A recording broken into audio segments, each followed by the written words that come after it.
A group of black Christian ministers are calling on Georgia Senate candidate Raphael Warnock to reverse his support for abortion. Raphael Warnock is a senior pastor at Ebenezer Baptist Church in Atlanta, but the Democrat who faces a runoff election in 3 weeks says his support for abortion is consistent with his beliefs as a Christian minister. He was quoted as saying abortion is a decision between a woman, her doctor, and her minister. Highlighting just how important those runoff elections are, as we reported at the top of the newscast, President-elect Joe Biden traveled to Georgia today to show his support for both Democratic candidates. Joe Biden's appearance for Reverend Raphael Warnock and John Ossoff comes on the second day of early voting in the state in a runoff election that will determine Senate control. Vince Coglianese, editorial director at the Daily Caller, joins me now on Skype. Vince, welcome back. Always so good to speak with you. Joe Biden is the first Democratic presidential candidate to win Georgia in more than 25 years. Do you think he'll be able to transfer the voters' support of him to Warnock and Ossoff and then ultimately translate his victory into a victory for those candidates? Well, he's absolutely hoping to, and this is a year of kind of amazing election results with Joe Biden winning in Georgia the first time since 1992, as you said, so many Republicans winning almost every single House race across the country, except the one or so that's not yet resolved.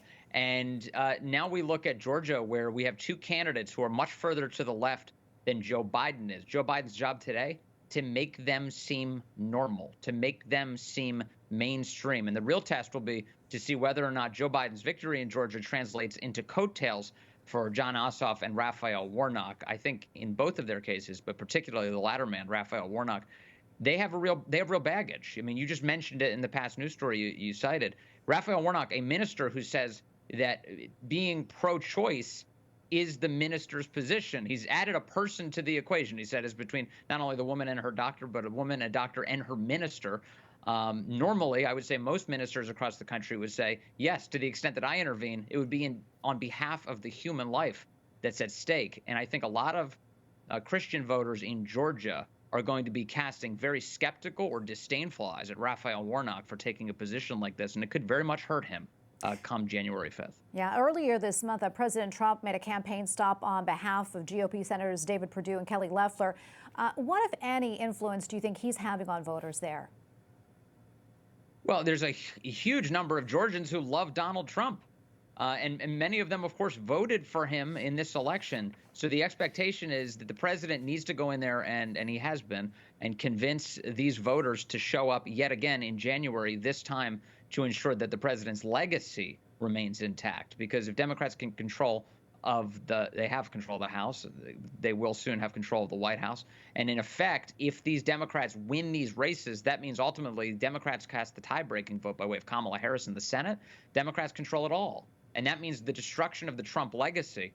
So if you are a Trump supporter in Georgia, that would be the rallying cry. That's an opportunity to show up to the polls and to support the president. I think in these next few weeks, that will be the most critical message in the country as America, the political America, descends on Georgia.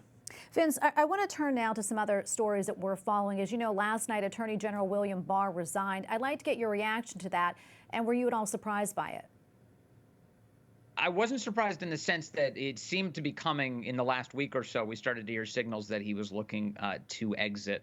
What I was interested in was the way that it actually went down. In the last 72 hours or so, the president of the United States had expressed frustration that Bill Barr had not revealed to the American public the existence of federal investigations into Hunter Biden, the son of Joe Biden, for that family's foreign entanglements. They were making money, and it appears trading on influence, trading on access to Joe Biden and the Biden family name. Bill Barr didn't reveal the existence of those investigations. The president was publicly upset about that.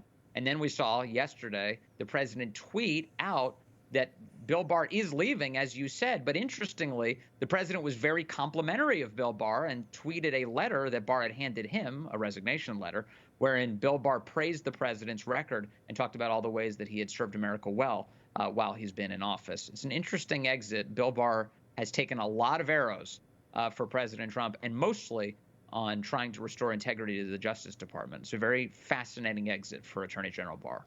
Vince, we probably have about 30 seconds left or so. Any final thoughts before we let you go? Well, this is kind of an incredible moment. What happens next after we're starting to see some sense of, okay, this election, this presidential election, while there are a few legal challenges hanging out there, seems to be headed in the direction of Joe Biden indeed taking office as now president-elect, thanks to the Electoral College yesterday. That means that if Republicans are going to have any fighting chance of fighting back against a Democrat agenda with which they so vehemently disagree, they're going to have to get organized. And that begins with Georgia.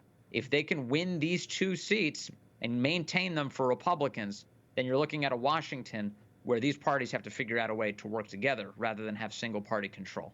All right, Vince, we will leave it right there. Thank you so much for your time. Vince Coglianese, editorial director at the Daily Caller. Thanks again. Thanks so much.